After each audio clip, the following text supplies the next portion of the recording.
Good day mga kabasyong, welcome na naman sa aking YouTube channel. So sa video na to, pag-uusapan natin with regards sa pag-drive ng ating sasakyan, kung ano ang dapat i-check bago tayo bumiyahe sa pang-araw-araw, especially kung babiyahe tayo ng malayo. So ang topic natin is regards sa pagbiyahe ng ating sasakyan bago natin paandarin, bago tayo lumarga papunta sa ating patutunguhan.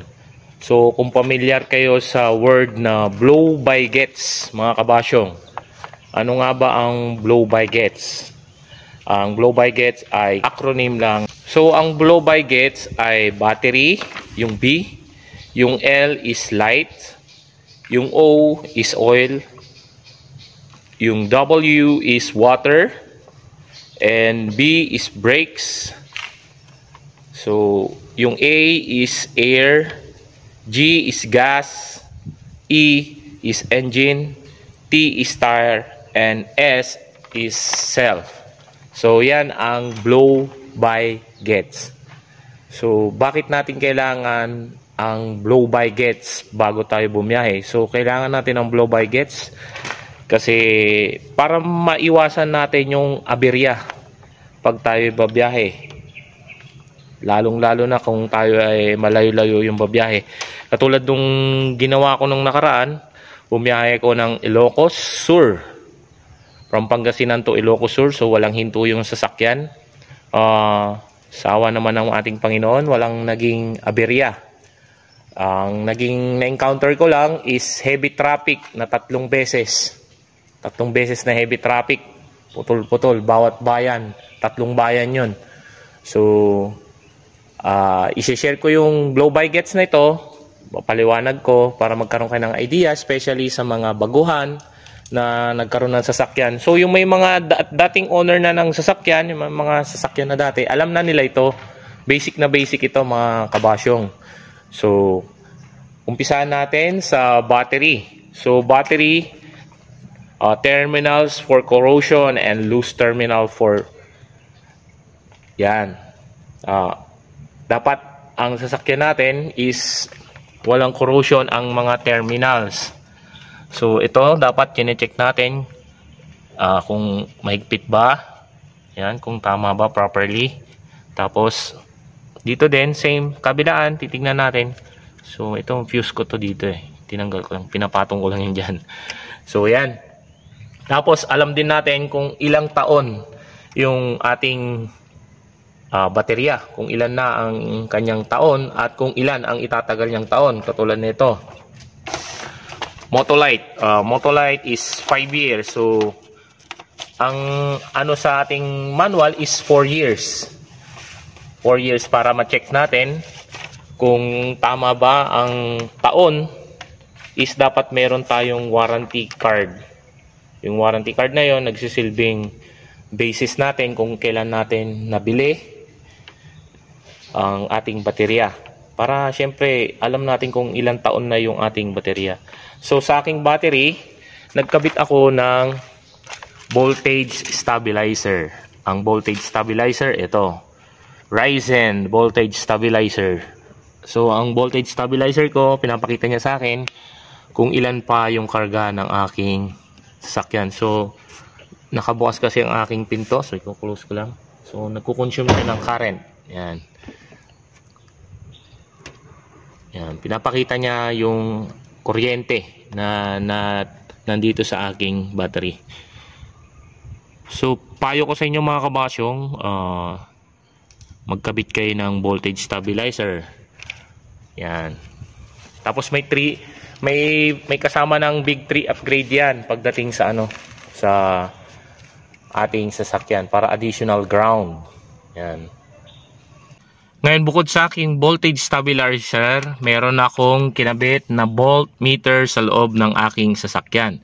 So ito yon, para malaman ko kung nagkakarga pa yung aking alternator o hindi na. Kasi kapag once na ini-start na natin yan, ang ating sasakyan, i-start natin.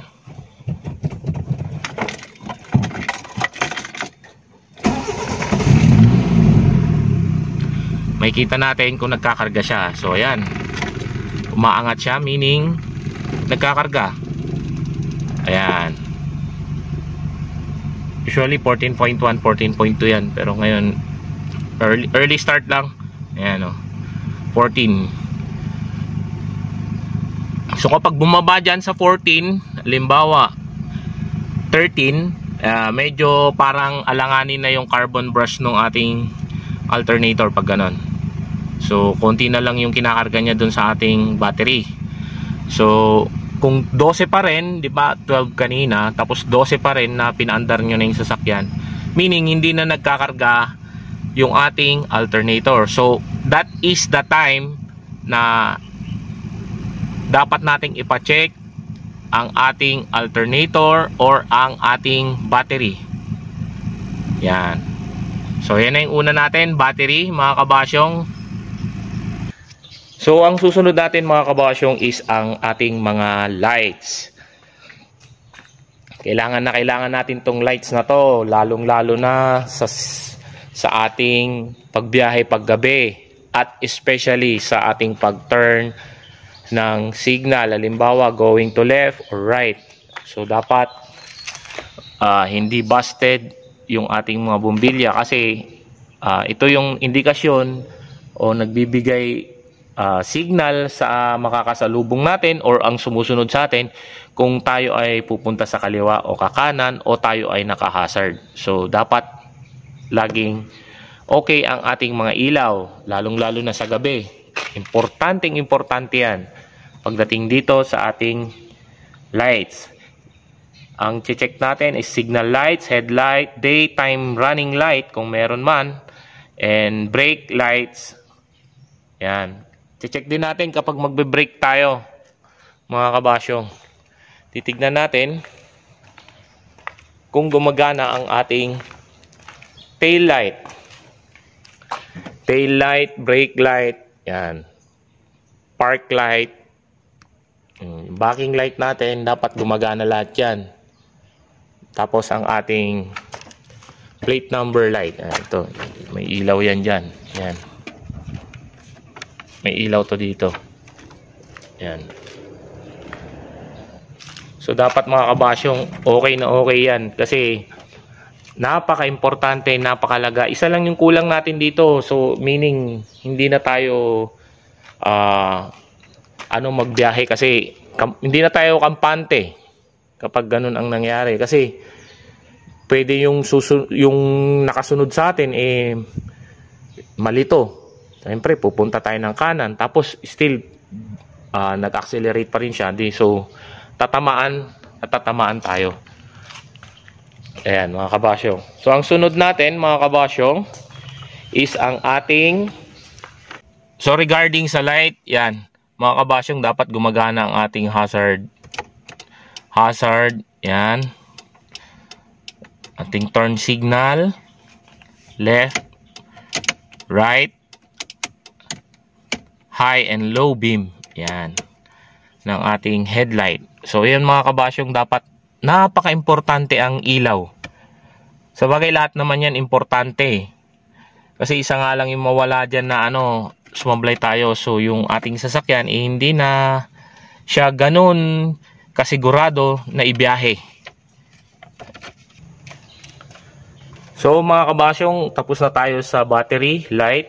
Dumako naman tayo sa oil. So ang oil, ang car oil level, dapat lagi nating tinitignan. Dito natin yan makikita sa dipstick, sa ating engine oil dipstick. Yan, makikita natin dyan. So ito kasi ginamit ko, kaya medyo hindi pa bumababa yung kanyang langis. Usually nakikita yan dyan. Yan, low, high, makikita natin dyan, yan. Tapos may indikasyon din yan, katulad sa ating carbureted type, kapag naghahalo na yung langis at ang ating gasolina. Yan, aamuyin lang natin. Pag amoy gasolina, so meaning may problema na ang ating fuel pump. Kasi ang fuel pump, siya yung nagbobomba ng gasolina papunta sa ating carburetor. At ito ay nakakabit dito sa ating mga 2E. Yan. 2E for AF, yan. Na-experience ko rito, nasira ito. Bumiyahe ko ng malayo. Around 4 hours yata yun. 4 hours. Then, pagbalik ko, kinabukasan, ayaw na mag-start. Ang dami ko tinignan. Tapos tingnan ko yung oil. Dipstick. Yung oil, amoy gasolina. So, nagulat ako, dumami yung oil. Which is, hindi naman dapat. Bakit dadami? Yung pala, sira na yung aking fuel pump. Sira na yung ano niya sa ilalim, pumapasok yung may lever kasi yan dito sa loob. Yung lever na yon, yun yung sa may ilalim niya, doon lumalabas yung gasolina, pumapasok sa engine. So yun, na-encounter ko yan dyan. So dapat tinitignan yan, mga kabasyo. Tapos titignan din natin kung mayroon tayong leak. Paano mo malalaman kung may leak ka ng oil? Sa garahe natin, makikita natin sa ilalim, yan, tulad yan, wala. So makikita natin sa ilalim kung may tumutulong langis. So meaning may mali sa ating sasakyan. So yun yung sa ating oil. So sunod natin is ang ating water, ang ating coolant. Require either a mixture of distilled water and coolant. Yun yung halo yung coolant at distilled water. Or coolant lang. Or pwede rin ang distilled water lang din. So, pagdating sa ating water, so ano ba yung mga dapat tignan natin pagdating sa ating water system ng ating sasakyan? So, ang ating radiator, tingnan natin kung ito ay nagbabawas pa ng tubig, barado na. Ito tip mga kabasyong, lalo na sa may mga nakikita nyo tong kanto na yan, yung kanto na yan. Yan, titignan natin kapag pingaw na yan, yung at basag na yung gilid niyan, candidate for replacement na, or pwede rin siyang papalitan lang na ito. Kung meron kayong mga lumang radiator na kaparehas din na hindi na magagamit, pero pwede pa yung ganito nila, yung ganito nun is pwede mong ipahinang. Yan, papalitan na ito. Yan, kasi itong rubber na to, yan yung tumatakip dito sa gilid para hindi tapon ng tapon yung tubig kada kulo ng ating radiator, kada pasok ng mainit na tubig, kasi pressure yan malakas na pressure yan mga kabasyong. Tapos ang ating reserve, dapat pagbibiyahe tayo, tignan natin puno. So okay ang ating radiator, hindi barado. Ang ating water pump, yan, napakatindi ang water pump na yan. Andito siya sa may ilalim dito. Ito, hindi siya ganong makita sa ating video, pero ano ko na yan dati, di ba? Sinabi ko na sa aking previous videos na ang water pump is napaka-delikado din, lalo na kapag upod na yung blade or kinain na ng corrosion yung ating water pump blade, kasi hindi na niya maitutulak yung tubig na galing sa ating engine palabas para mapalamig ng ating radiator. So, meron yung instance, konti lang yung naitutulak niya. So, nagtataka kayo, still, mainit pa rin. Yung engine nyo, nag-high temp pa rin. Or, mahina na ang inyong radiator fan. Yan, yung mga dapat i-check natin pagdating sa water system. Radiator, water reserve, ating radiator fan, water pump, yung hose ng ating mga ano pa yan, kasi kada yan, meron yung instance nangyari, pumipig ang ganun, meaning hindi na siya nagbubuga, hindi na siya umihigop ng tubig, hindi na nakakadali kasi nga nakukupit, yung natutupi. Yan, ito yan. Tapos ang walang kamatayang may issue na thermostat is kailangan ng ating sasakyan. to control na papasok sa ating engine. Imagine nyo, papasok yung biglang lamig sa engine natin, mainit yung engine, tapos biglang papasok yung lamig, good luck. Mga ilang taon lang itatagal ng ating piston ring, cylinder, ang ating piston. Basta damay-damay na yan dyan pag ganun na nangyari. Kaya dapat chinecheck din natin, tingnan natin kung stock open, stock close yung ating thermostat. Swerte kung stock open lang, naka-open. Kung stock close na, wala na, putukan na yan. Putok na yung mga hose, putok na yung radiator. Dapat chinecheck natin yan. Tinitignan natin kung tumataas, bumababa ang ating temp. Kung kada sindi ng ating radiator fan is bumababa yung temp. Meron akong video na pinakita ko doon na yung sequence regarding sa pagtaas, pagbaba ng ating temp ng ating water, ating cooling system.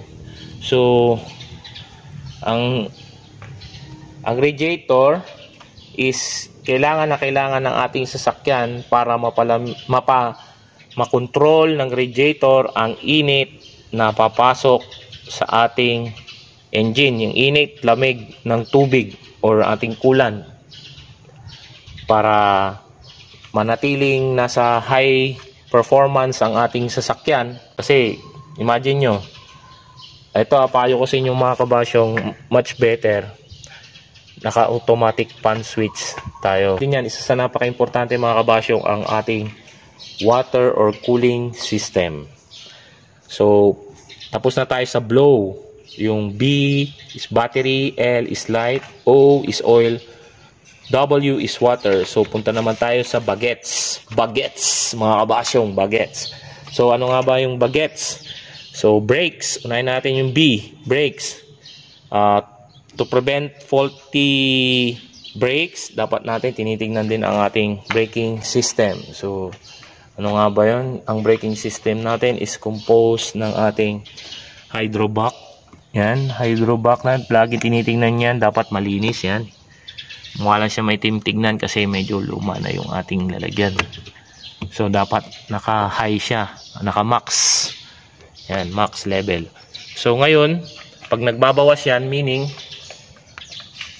meron kayong cylinder ng brakes or linya ng ating brakes or ang ating mismong hydrovac, ano ng ating tawag to, yung mga seat o-ring natin, mga ring natin yan, kasi may mga ano to sa loob, may mga component yan na nawo-worn out din yung rubber na nasisira. So yan, dapat kine-check din natin yan mga kabasyong, yung linya ng ating brakes. Tapos pakiramdaman natin kung ang brakes natin is spongy. Spongy, masyadong malambot. Spongy yung malambot, tapos titigas, malambot, titigas. Dapat yung tama lang. Tapos yung matigas naman, yung hindi mo maapakan, halos ididiin mo, umano na agad. Meaning, kumapit na yung preno. It's either the caliper, brake pad, or ang ating brake shoe. Kumapit na sa ating brake, yung ating brakes kumapit na. So isa yun sa dapat chine-check kapag babiyahe tayo, kasi tandaan natin kapag wala tayong preno, maaari tayong madisgrasya. Sabagay, lahat naman itong dinidiscuss natin mga kabasyong is napaka-importante para sa ating sasakyan, para sa sasakyan at para sa ating sarili at sa ating mga kasama na babiyahe. Diba? Kasama natin pamilya natin. So para safety. So yun yung dapat tandaan natin mga kabasyong. So ang sunod natin is air. Ang air, ano bang air? O pag sinabing air, gulong ba? Hindi mga kabasyong. Mga kabasyong, ang sasakyan natin katulad nito, carbureted type or even EFI, hindi naman nasusunog ang fuel kung walang hangin. It repairs to the air needed for your car's combustion engine to be able to burn fuel and create combustion that in turns into create a force. Yun yung sinasabi ko mga kabasyong, na hindi mabubuo ang apoy kung walang hangin. Di ba?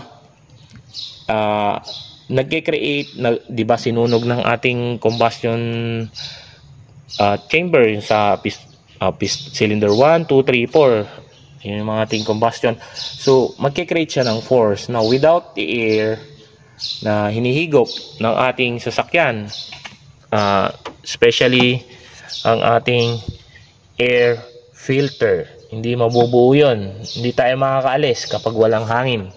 Yung sasakyan natin hindi aandar ng maayos kapag ang hangin. So, ano ba yung dapat i-check natin? So, ang air filter, dapat chine-check natin yan. Tapos, ang ating mga hose, mga vacuum hose na dinadaanan ng hangin.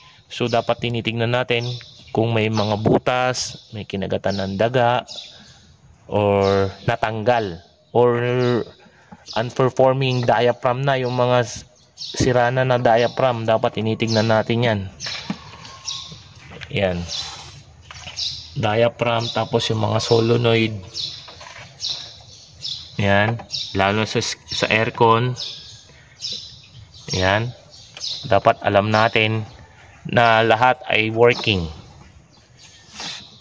Pasensya na kasi medyo malikabok tong sasakyan ko. Naging busy ako for how many weeks kasi may ginawa lang ako importante mga kabasyong.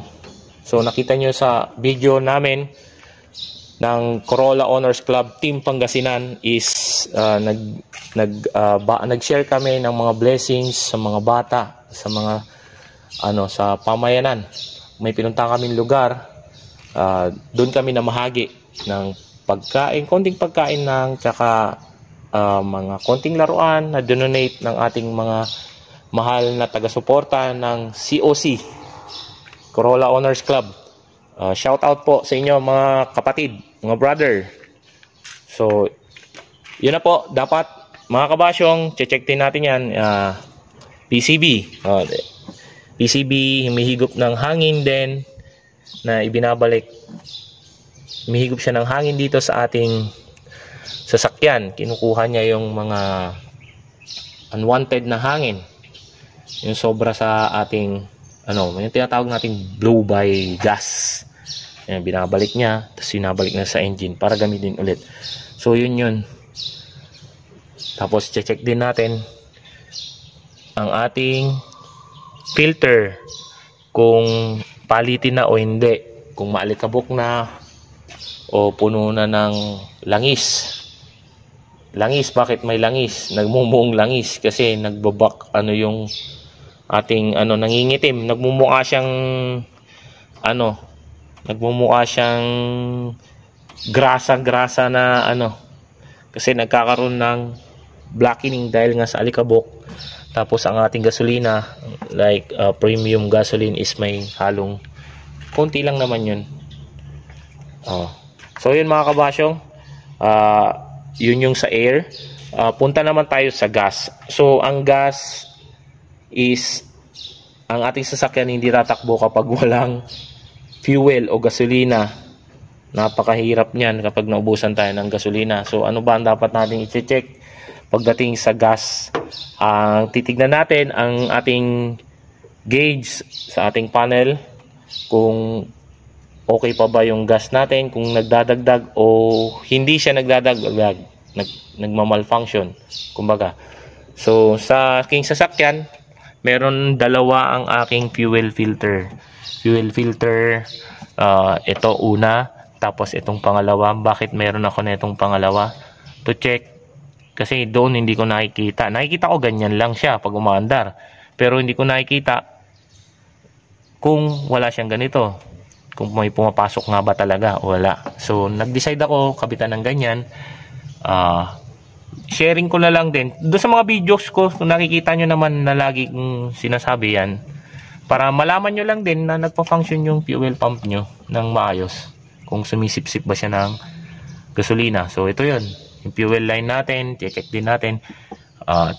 Check natin kung may tumutulo, may tumatagas. Katulad yan, wala naman. Malinis na malinis pa siya kahit madungis yung aking sasakyan. Wala siyang tumutulo. Fuel pump, ang ating gasoline filter na dalawa, ang ating gauge, tapos fuel tank. Tignan natin, baka butas na. Kung butas na, medyo bigyan na natin ng attention yun kasi nagsasayang lang tayo ng pera pagdating doon. So yun mga kabasyong pagdating sa gas. So susunod natin is ang ating engine. So ang ating engine is ito na yon.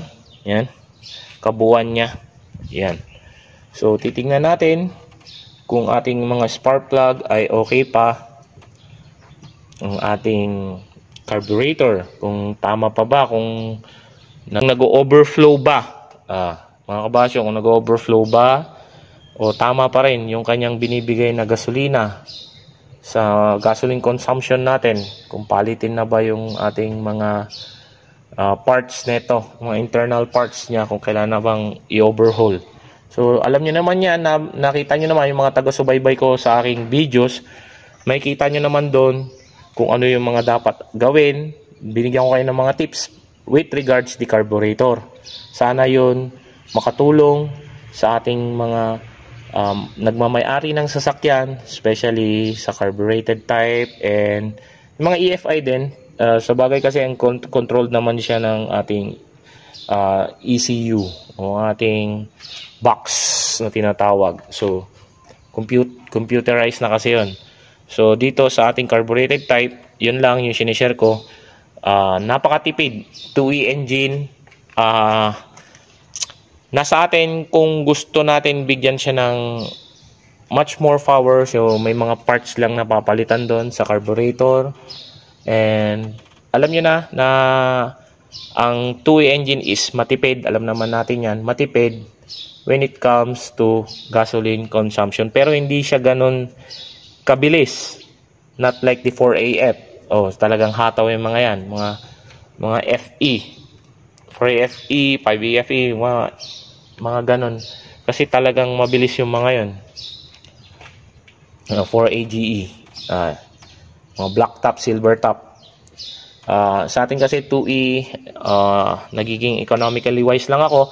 Pagdating sa Toyota Corolla is low maintenance lang. Basta bigyan nyo lang ng attention pagdating sa engine. Pag may nararamdaman na kayo, pagbukas nyo ng sasakyan nyo, is mayroon ng ibang tunog, may lagit-click na. So, dapat i-check nyo na agad. Huwag nyo isa walang bahala kasi the more na patatagalin nyo yon, yung mga nararamdaman ng ating engine, is lalaki ang ating gastos. So, ayaw naman natin mangyari yon. So, prevention is better than cure, mga kabasyo. So, yan. Dapat titignan din natin ang ating distributor, kung okay pa ba, kung nagta-timing pa ba o hindi na. So maraming issue pagdating dito sa timing. Maraming na-encounter, 'di ba mga kabasyong, pinakita ko naman doon sa video. Yung mga na ginawa ko, yung mga wala pang video nun, is sobrang daming encounter. Pasensya na kung minsan doon sa comment meron mali-mali lang naman konti kasi medyo alam nyo na hindi lang naman din pagiging vlogger yung aking iniisip pagdating sa na yan. Pinasok ko share ko lang mga kabasyong, pinasok ko lang ito hindi para makatulong sa aking sarili, bagkus makatulong ako, mabigyan ko ng idea ang ating mga taga-subaybay or ang ating taga-panood. Lahat mga nanonood magkakaroon lang ng idea. Mapa Toyota Corolla man yan, kung anong brand yan, kahit Kia, kahit Nissan, kahit Mitsubishi man yan, same lang naman din yan, pyesa lang ang nagkaiba dyan mga kabasyong. So Pinoy tayo, alam natin ang gagawin natin when it comes to paggawa ng remedyo. So magaling ang Pinoy pagdating sa mga remedyo. So yun mga kabasyong, pagdating sa engine, dapat alam natin ang ating engine. As one tayo. Yung engine mo, parang ikaw din yan. Kung alam mong hindi na pwede ibiyahe, wag mo na ituloy. Kung may naririnig ka ng unusual knocking sound, ticking sound, clicking sound. Basta yon. Bigyan mo na ng atensyon. So pag nakita mo na minor lang, go, pwede. Pero pag yung ano na, wag mo nang palalain, paayos mo na kagad para hindi na maging sakit ng ulo. So sunod natin mga kabasyong is tire. So ano ba ang ating titingnan sa tire? Pagdating sa ating tires, so yan. Tulad nito, ito, bago akong bumiyahe ng Ilocos, bumili ako ng bago. Bumili ako 4 yan. So, dapat alam natin yung tamang hangin ng ating sasakyan. Tapos yung year ng production, katulad yan. 22 weeks of 2021. So, bago-bago siya. So, yan yun. Dati akong Westlake, ngayon nagpalit ako ng Ovation. Yan, Ovation. Ako na rin din nag-paint yan. Tire paint. Yeah, mga kabasyong. Tire paint lang yan. Mukha lang siyang pero bago talaga to. So makapal pa, oh. Yan. So titignan nyo kung makapal pa o hindi na. Tapos yung year. Titignan nyo yung year kasi mas maganda alam nyo yung year and yung kapal pa nung sasakyan. Kasi nga, sabihin natin, kahit bago, kung lagi-lagi mo naman ginagamit, tapos nauupod naman kagad, kahit nasabihin natin bago pa, tapos manipis na, palitin na yan mga kabasyong. Yan. So, dapat alam natin yan mga kabasyong. And last but not the least, siyempre, sa blow by gets, ang S is ang self. Self is ang sarili natin. Paano natin maibiyahe yung sasakyan kung masama naman ang ating pakiramdam? Along the way, nagmamaneho tayo, nahihilo na tayo, is dapat igilid mo na, tumawag ka na ng rescue. Kasi makakakos tayo ng vehicular accident pagdating ng ganun. Aksidente, mahirap yung ganun. Dapat, bago tayo magmaneho, alam natin sa ating sarili na kaya nating magmaneho sa araw na iyon. Kung tayo man ay aalis. Para kung kasama natin ang ating pamilya or tayo lang na magmamaneho is safe tayo sa pupuntahan, safe tayo makakabalik. Yan mga kabasyong, dapat alam natin yan. Yang blow by gets na tinatawag. So, sana mga kabasyong nabigyan ko kayo ng idea, tip pagdating sa mga bagay na yan. So, yun, hinihingi ko ng dispensa kung meron man yung mali-mali na comment doon sa kasi alam nyo na, ang daming tumatakbo din sa isip ni Don Basyong. Dahil pagdating sa trabaho, flexible tayo, marami tayong iniisip na na trabaho na dapat tapusin, office works, yan. Tapos ito, pinasok ko ang pagiging vlogging para makashare nga. Yun, makashare sa inyo. Kahit na ganon, kahit na sobrang busy ko, ginagampanan ko pa rin. Kahit na late na ako mag-upload, pagpasensyaan nyo na. Ang gusto ko lang is makatulong sa aking kapwa. Yan.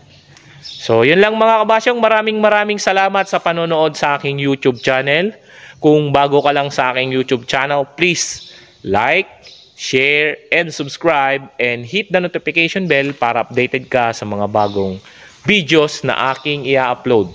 Maraming salamat mga kabasyong. God bless. Thank you for watching.